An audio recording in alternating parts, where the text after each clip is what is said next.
Le jour où j'ai compris que le monde spirituel était beaucoup plus puissant et beaucoup plus présent que le monde physique, beaucoup de choses.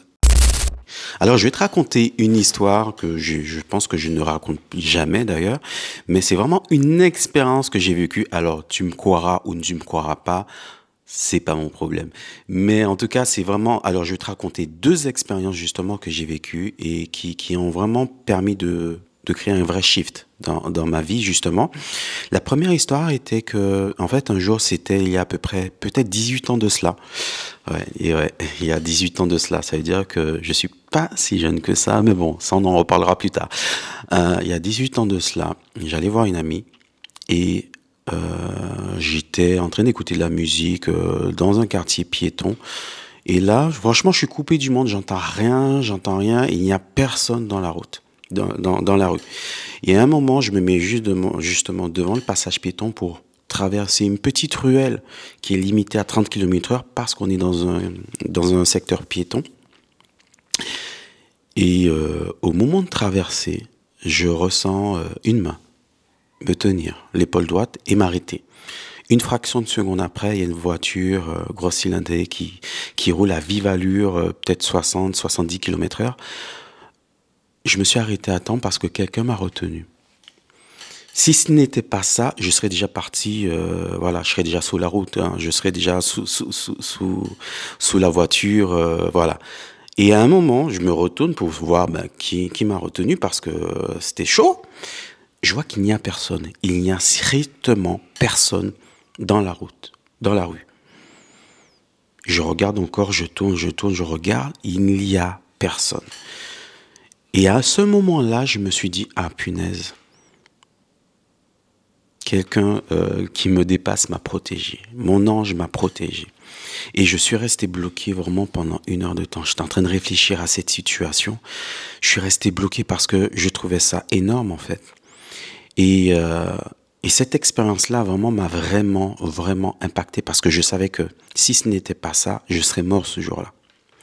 Deuxième histoire, je suis justement dans une entreprise, 4e étage, en salle de pause, et un collègue qui est un peu taquin, foufou, et qui aime s'amuser, qui aime vraiment se battre avec les gens, vient vers moi, mais en mode recul. Il me donne son dos, il recule à vive allure. Bim! Ben, du coup, je me retrouve sous son dos sans rien comprendre. Et juste derrière moi, il y avait la vitre. Et derrière la vitre, bien évidemment, le vide, 4 étages en dessous. Voilà. Il recule. Bim! Je pète la vitre avec mon dos et il s'arrête à temps. Mais ce jour-là, j'ai eu la frayeur de ma vie et je me suis dit, mais pour quelle raison il s'est arrêté à cet instant T? Et réellement, des fois, je me dis, hein, c'est un partage. Hein, c'est vraiment là, je suis un peu dans l'utopie. Mais je me dis, mais imagine que ce jour-là, tu es mort et que tu es tout simplement, ben, tu vas aller dans un monde parallèle, en fait, qui fait que finalement, ben, tu n'es pas mort, mais imagine que ce jour-là, tu es réellement mort. Des fois, ça me traverse et j'y réfléchis. Mais ce jour-là, je me suis dit, ah, tiens, mais il y a encore quelqu'un qui m'a protégé. Parce que la vitesse où il allait, finalement, il s'est arrêté à temps, mais la vitre s'est quand même pétée et il y a du monde en dessous qui a failli se prendre un morceau de verre sur la tête, tu vois.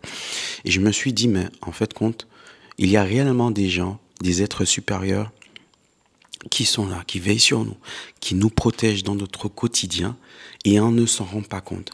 Et c'est vrai que depuis ces deux expériences-là, j'ai commencé à voir la vie différemment. J'ai commencé à voir mes expériences différemment.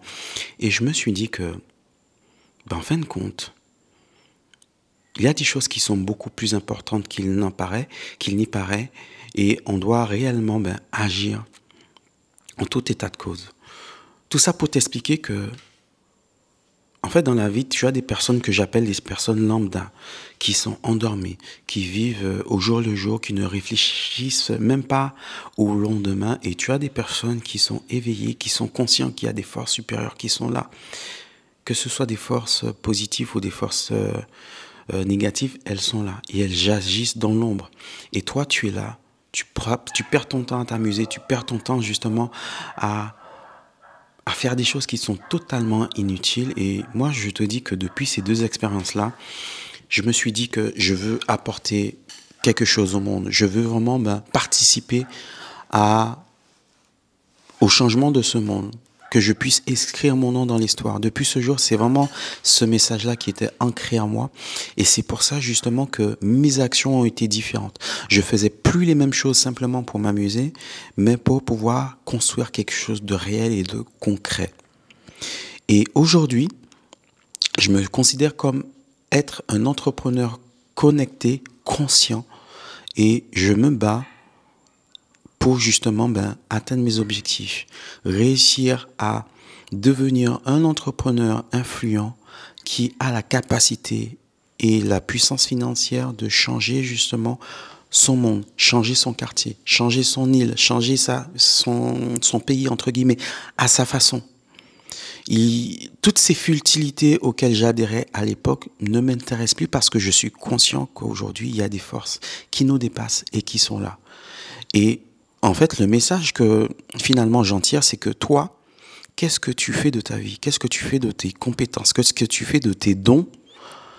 Est-ce que tu es là en mode endormi ou est-ce que tu te décides de enfin te lever et de faire ce que tu es destiné à faire? Alors pour me présenter, je suis Ismaël Verdol, je suis coach mindset intuitif. J'accompagne les entrepreneurs et les salariés en transition professionnelle à redécouvrir et à se reconnecter à leur identité profonde, à incarner leur image et incarner leur message pour impacter leur environnement et leur business. Et ça, c'est énorme et c'est formidable parce que je réalise que avant d'atteindre un objectif financier, la chose la plus importante que tu dois faire aujourd'hui, c'est de te connecter à ton identité, de comprendre comment tu fonctionnes. Parce que si tu ne comprends pas comment tu fonctionnes, tu vas réellement perdre énormément de temps pour atteindre tes objectifs. Et avec ce que je t'apporte aujourd'hui, justement, ça te permet vraiment d'établir une base, de comprendre ta base et de mettre en place un plan d'action pour pouvoir atteindre tes objectifs. Je suis également photographe, donc je fais de la photothérapie aussi et je suis conseiller en immobilier.